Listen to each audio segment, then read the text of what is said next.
Assalamualaikum warahmatullahi wabarakatuh, teman-teman Bangladesh dimanapun Anda berada. Pada kesempatan kali ini kita mendapatkan sebuah servisan Lenovo B41 ya. Nah, ini serinya B41. Kelihatan ya teman-teman. Ini kasusnya mati total teman-teman. Mati total dalam maksud ketika kita tekan tombol power, dia tidak ada respon, lampunya tidak ada yang menyala, ampere pada power supply pun tidak menunjukkan pergerakan ya. Nah, di sini kita coba saja langsung colokan power supply, kita lihat ampernya. Nah, sebelumnya kembali Bang Bles ingatkan bahwa power supply Bang Bles masih dalam keadaan yang tidak cukup baik ya. Maksudnya adalah itu nilai outputnya ininya teman-teman. Ini nah itu error ya, tapi output sebenarnya itu sudah sesuai dengan kebutuhan laptop, yaitu 19 volt. Di sini kita coba pastikan ya. Ini kelihatan ya teman-teman. Oke, di sini kita langsung saja lakukan pengecekan. Nah, itu 19,3 volt ya. Ini berarti normal. Nah, kita coba colokan adaptornya dari power supply ke laptop. Nah, seperti ini.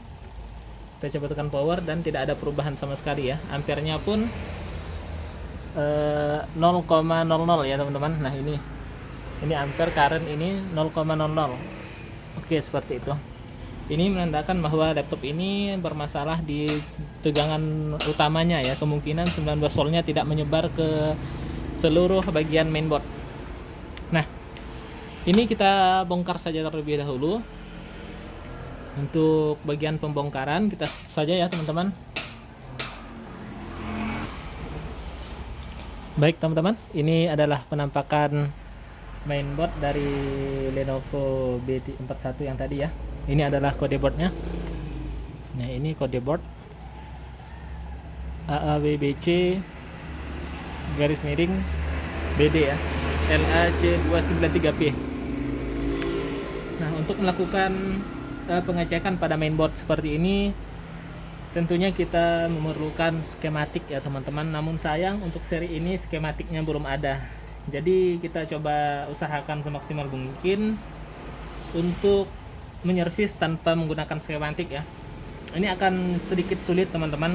Dan juga di sini sudah kita lihat, di sini ada bekas fluk ya. Bekas fluk ini tandanya bahwa mainboard ini sudah pernah diservis sebelumnya, namun kita tidak tahu di mana kerusakannya.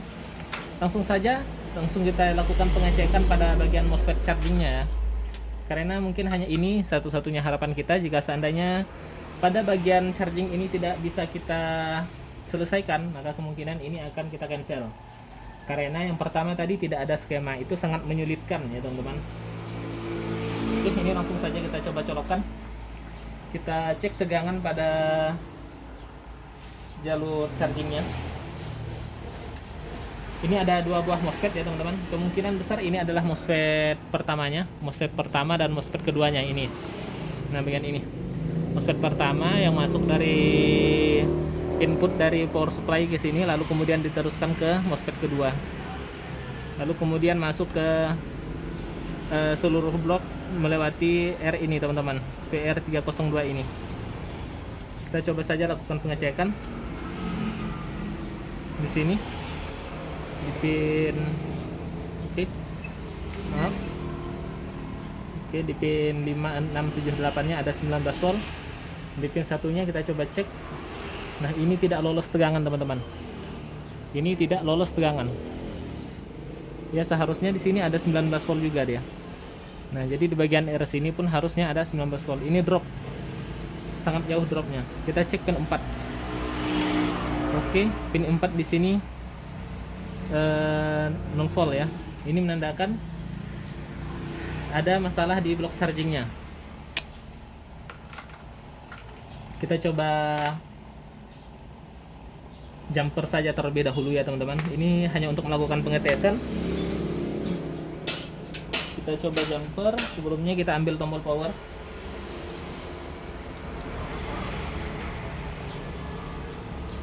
Oke, ini ada tombol power untuk melakukan pengetesan. Pertama kita lakukan coba jumper terlebih dahulu. Kita loloskan langsung tegangan 19 voltnya di MOSFET pertamanya ini. Ini tidak disarankan ya teman-teman.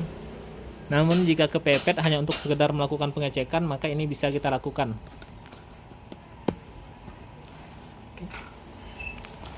Ini seolah-olah tebak-tebak berhadiah teman-teman. Kalau misalkan bisa solvet ya alhamdulillah. Kalau nggak solvet ya mau gimana lagi. Kita bungkus, kita kemaskan, berarti kita cancel.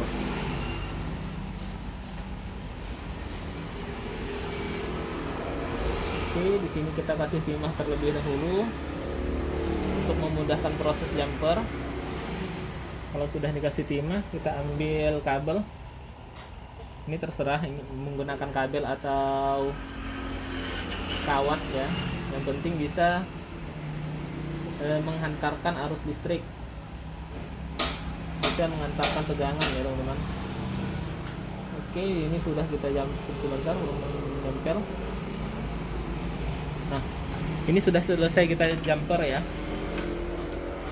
Kalau seandainya pada bagian beban ini short, maka dia akan protek ya, power supply kita akan berbunyi tek untuk memprotek tegangan, untuk memprotek arusnya. Kita coba saja. Oke, dan di sini tidak terjadi short ya sepertinya. Kita coba pasang tombol power. Kita lepas terlebih dahulu. Kita coba pasang tombol power.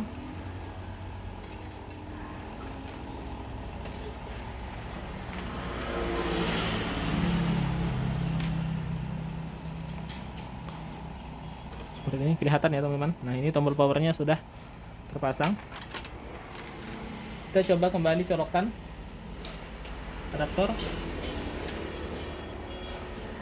Oke. Nah, di sini indikator power menyala ya teman-teman. Indikator power menyala, bisa teman-teman lihat ini ada lampu kuning. Namun sepertinya tegangannya pun macet, masih ada yang macet ini teman-teman. Tidak hanya bermasalah pada jalur 19 voltnya. Kemungkinan di AC masih ada masalah atau pada blok-blok yang lain. Nah, ini teman-teman bisa lihat tombol power, lampu power menyala. Ini ya. Kita coba cabut, dia akan mati kembali. Oke, nah ini mati.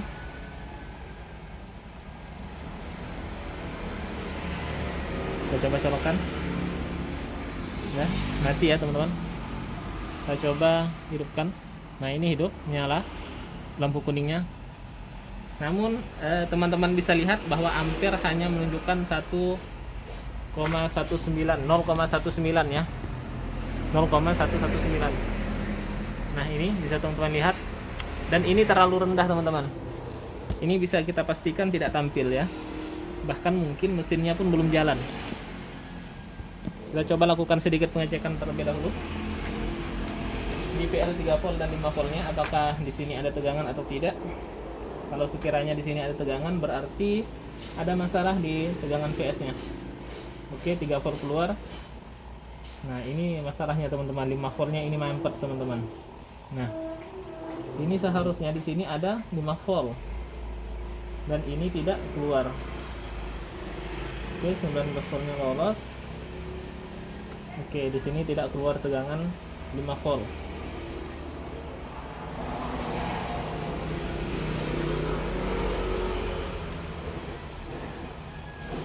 Oke, teman-teman.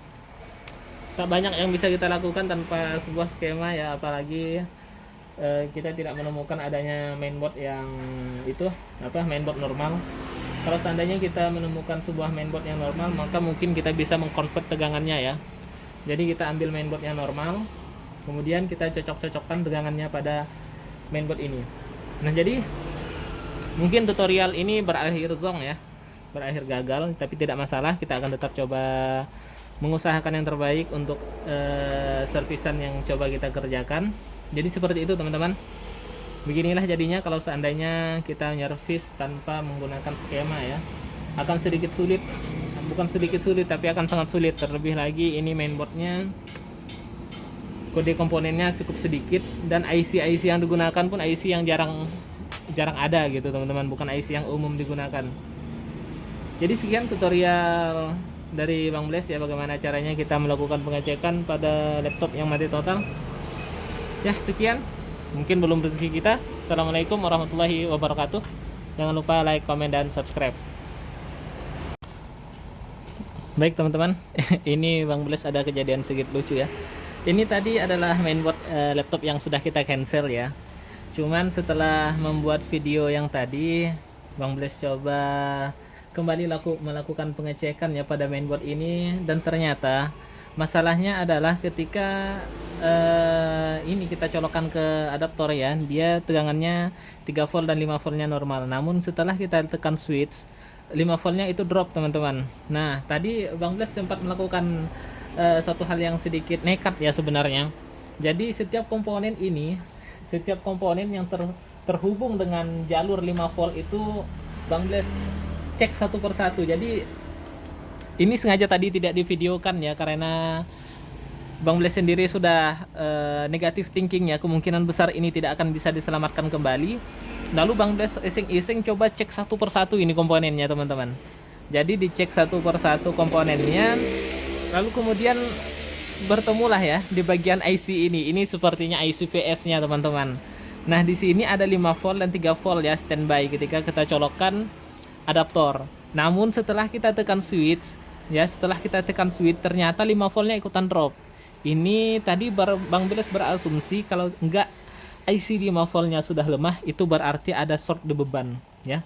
Kemudian Bang Bless coba cek kembali, kemudian coba dicek di bagian jumperan di sini, ternyata ini short teman-teman. Nah Bang Bless injek tegangan dari power supply, dan kemudian ternyata ada kapasitor yang short, dan inilah kapasitor yang shortnya teman-teman. Ini nih. Nah ini kapasitor yang short yang menyebabkan laptopnya mati total ya. Ini mati total ya teman-teman, jadi membuat dia jadi mati total. Lalu kemudian tadi Bang Bless coba iseng colokkan ke power supply, dan kemudian cek dihidupkan ya, coba ditekan tombol switch, dan ternyata laptopnya menyala. Ini kita coba lagi, semoga masih bisa ya, semoga awet saja. Sepertinya sih kalau masalah short kecil seperti tadi itu ada kapasitor yang short, itu biasanya bisa tahan ya kalau kita buang saja jumperannya teman-teman. Kita buang kapasitornya teman-teman. Nah ini kita coba cek ya, bismillah. Nah ini menyala teman-teman. Nah alhamdulillah ya teman-teman, bisa. Aduh lumayan senang deh, bisa diselesaikan ya, walaupun awalnya tadi sempat negatif thinking ya, kemungkinan besar ini tidak akan bisa diselamatkan. Namun alhamdulillah masih diberikan kemudahan oleh Allah Subhanahu wa taala ya. Ini alhamdulillah sudah bisa display. Untuk teman-teman teknisi mungkin bisa lebih mudah untuk memahaminya. Jadi intinya seperti ini teman-teman. Tadi 5 voltnya yang drop ya, pertama kali tadi di jalur 19 voltnya di sini mampet ya. Di jalur 19 volt di MOSFET pertamanya mampet. Jadi di sini tidak mau meloloskan tegangan ya. Di sini biar kita perjelas terlebih dahulu ya. Di sini tidak mau meloloskan tegangan. Namun tadi saya coba jumper, di bagian ini saya jumper 19 voltnya mau lolos. Namun ketika kita tekan switch, ampere mentok di 0,119 ya, 118 atau 19 tadi. Nah itu ternyata 5 voltnya drop, dan ternyata di bagian VS 5 voltnya yang bermasalah di bagian ini, dan ternyata ada kapasitor yang short ya. Seperti ini kapasitornya, kapasitor kecil ya teman-teman, bagian 5 VS nya short. Nah mungkin seperti itu teman-teman. Jadi mohon maaf sekali lagi tadi untuk bagian analisanya tidak diperlihatkan ya, tidak ditampilkan di dalam video karena ya hanya sekedar mencoba-coba ya. Oke, sekian tutorial dari Bang Bless. Semoga bermanfaat. Jangan lupa untuk like, comment, dan subscribe. Semoga channel ini segera mendapatkan 1000 subscriber ya. Tujuan kita bersama itu saling belajar, dan tentunya ya semoga saling bermanfaat sajalah teman-teman. Dan jangan lupa untuk like, comment, dan subscribe sekali lagi. Assalamualaikum warahmatullahi wabarakatuh.